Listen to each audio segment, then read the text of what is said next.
If you are taking the time to post, but you need to boost your social media engagement, this is for you. Wondering how you stop getting a handful of comments on a post and start getting some real traction? And by the way, when I said need to boost your social media engagement, here's the thing.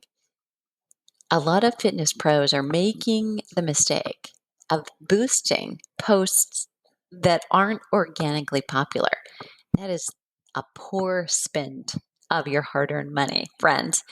I'm Deborah Atkinson. You're listening to Fitness Marketing Mastery, where I share marketing and sales tips that are anything but sleazy, pushy, and salesy. They're, in fact, easy, enjoyable, even fun, so that you can build a business and a life that you love. And nowhere in history has there ever been more need for personal trainers, especially those that work with midlife women, than right now.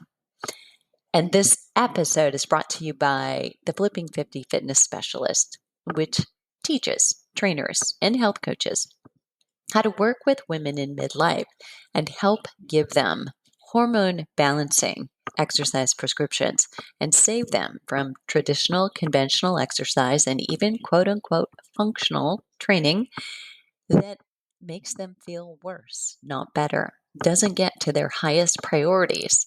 Not that functional training isn't important, but functional is a match of your number one priorities and goals and the exercise that gets you there. I'll link to the show notes to that. And if this episode hits home and you really do need some support in the business side, I'll link to the Build Your Business Mastermind that we're also doing for those who've gone through the Flipping 50 Fitness Specialist and for those who haven't, but still know they need to build their business and getting back on top with the changes that we've all experienced in the last 12 months. While I released this in February of 2021, we all know it's taken a lot of pivots to get here. So if you are here and you're either still in the health and fitness field or you're entering it, congratulations, we need you, but we need you to stand up. Your voice needs to be heard. And in this busy, busy online space now, you really have to stand out. All right, let's dive in. So, this post is all about how to make intentional corrections to what you're doing. You can boost your social engagement, and that does not mean throwing money at a post. In fact, that is easy, sleazy way of boosting with money. It'll fail you every time, while Facebook gets rich. There's only one reason to boost a post, and that's to test it, to see how it does, so that then you can go into your ads manager and boost like a big girl. Then you will create a real campaign to get real results, and you'll be able to track in real time the performance, the clicks. How many link clicks literally did you get on your ad? How many conversions on your website? All of those things, because you don't want to do a whole lot of advertising or boosting just for the sake of sending traffic to Facebook. That doesn't do you any good unless you have a backup plan that's coming next. And you get a 2-for-1 when you go for an ad for a conversion to get somebody to your website to take a specific action.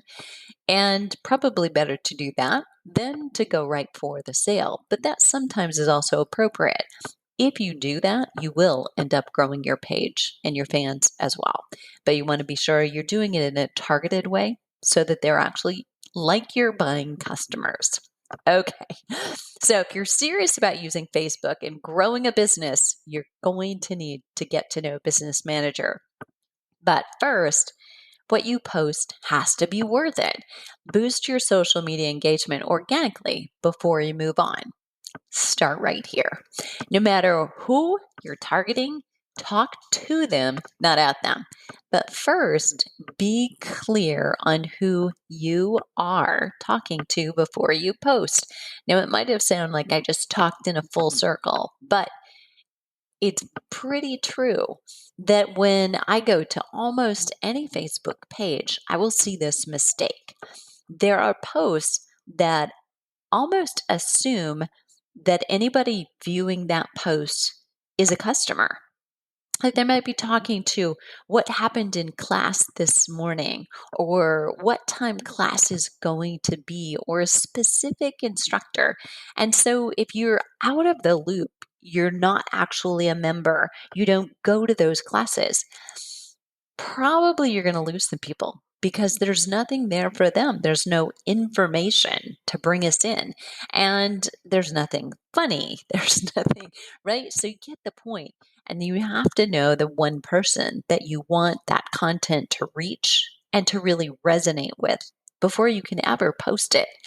So think about, do you need more leads? Or are you talking to your customers and that's your purpose? It's a totally different conversation. Do you want to reach local business partners? You could also be posting for that reason.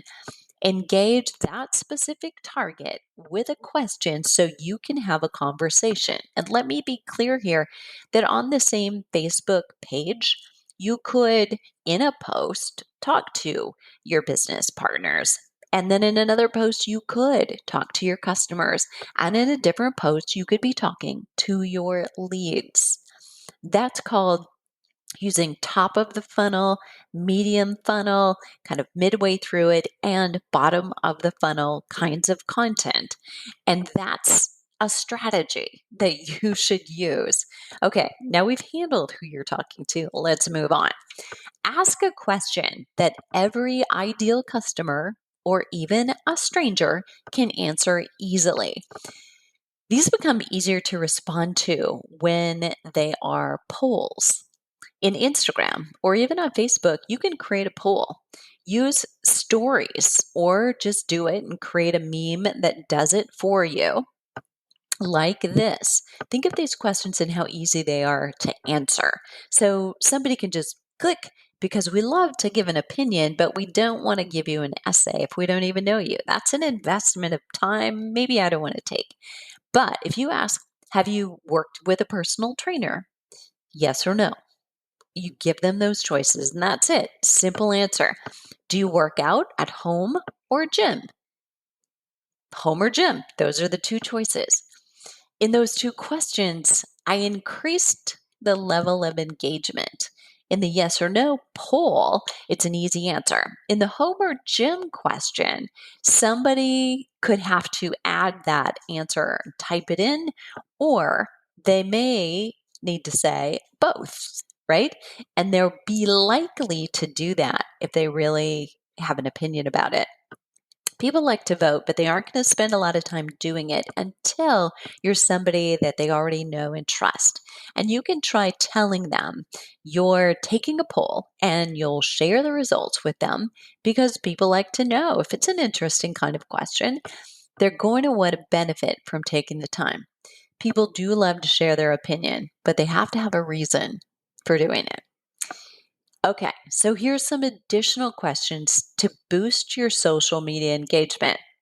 If you were a gym member before the pandemic, will you return?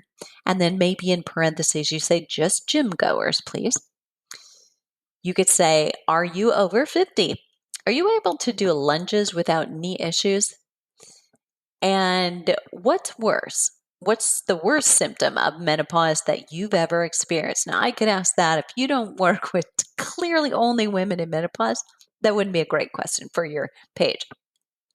When it comes to weight training, do you love it or hate it? How many times a week do you do interval training?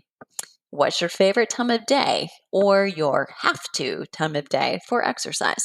See how easy those questions are to answer? And people like to pipe in, and they'll do it because they also like to look at the rest of the answers and see how they stack up. Here's how to stir up emotion. I'd love to hear your experience. So preface your question with, what did you hate about it? Like you're asking somebody if they've ever worked with a personal trainer, what did you hate about it? What did you love about it? If you never did, what's stopping you? Have you ever worked with an online trainer? Did 2020 make you do it? These are great questions to start a conversation and then follow up. So if you're forgetting that social media is conversation, you could be missing the best way to increase your engagement. So when people do answer, you've got to go in and say, thank you. So don't just like that answer, but go in and like it and say, thanks so much, and ask a follow up question. So as soon as you post, you need to be available to engage. Don't just set it and forget it. Go in and like and share your post from your business to your personal profile if you're in your demographic. And I say that specifically because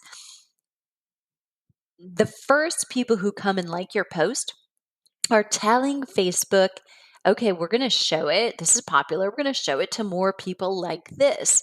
So if you've got 5 kids that are not your demographic, you don't actually want to say, hey, would you all like this? Right? Or if your friends are not your demographic, that is not who you want to post. Do you see how a really small business owner with a small, deep niche could actually do better on social media than someone with a large club or facility who has one site instead of multiple sites? Easy, right? Because they're going to be posting for somebody that's young and somebody that's old and somebody that's middle aged and a male and a female with very different goals. You should be targeting your small niche every day as if you're in their head.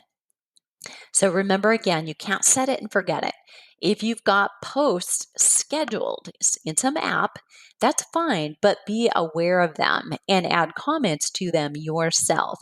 The more action, the more traction. Don't forget that. You can start it.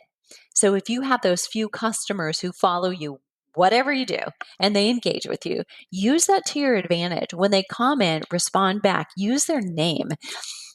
Use more than 4 words to do it, especially on Instagram, and end up with a question. Doesn't matter how benign their comment was. Even if they showed a hand clap and a heart, whatever, go in there and say thank you. And go in there and say a relative question next. Where are you from? Anything. Each of those things matters to the algorithm, and be sure that you don't just have, like your family members and friends posting. Really important. Try tagging a few friends who are in the demographic that you want, who are okay with you doing that. So don't make this mistake. What you do on Facebook is not what you do on Instagram, or is it? I'm guessing that if you're simply adding automatically posting every Insta to Facebook is probably not working very well for you. And that is because these are 2 very different platforms. You should be using lots and lots of hashtags on Instagram, a specific amount, but I'll just share that. On Facebook, that many hashtags hurts your reach. Yeah, you heard me. Really, less than 4 is ideal. Hashtags are not all that useful on Facebook. But more than 4 may actually at this point decrease your reach. Don't forget that. So if you're intent on focusing on growing both, you've got to post separately, different size images and different content in a different style. There you have it. Literally some questions that you can ask and answer and follow up on to boost your social media engagement. Questions about how to boost your social media engagement? I'd love to hear them. But remember this, you should spend a very small amount of time on social media. Yeah, if that's your number one focus during the day, what are you doing? You've got to be building things that make you money. You need to be talking to customers or prospective customers, those that we call leads, who you already know, who you can make an offer to. Your time on social media is so distant. You're talking to strangers and strangers of strangers. So be careful how you're using your time. It can be a lot of busy work. You should have a strategy and you should be there regularly. But remember that your content is what's important, and that my friends, comes from your website. Social media gives that content wings. And really, that's what you talk about and message about in your social media to bring them back to your website. You're teasing bits and pieces of blogs, articles, podcasts, if you have them. And here's a last reminder: do what only you can do. You and only you can do live video for your brand. But someone else, for a lot less money than you should be earning per hour, should be doing your social media graphics and quotes from that content you create. I call that system Social 365, and I've taught it at 3 major fitness association conferences. I've taught it in our mastermind. Um, the 3 associations are International Council on Active Aging, SCW, and Fitness Fest. Most fitness pros start with social instead of ending with social media to bring people back to their site. You've got to know your platform and know your strategy. I'll link to the book that I wrote, Health and Fitness Professionals Guide to Social Media Marketing. It was published by Healthy Learning, and like everything else, it's available on Amazon. So, yes, I'll tell you, I'm the first one who said to the publisher editor, do you know that that's going to be outdated by the time it prints?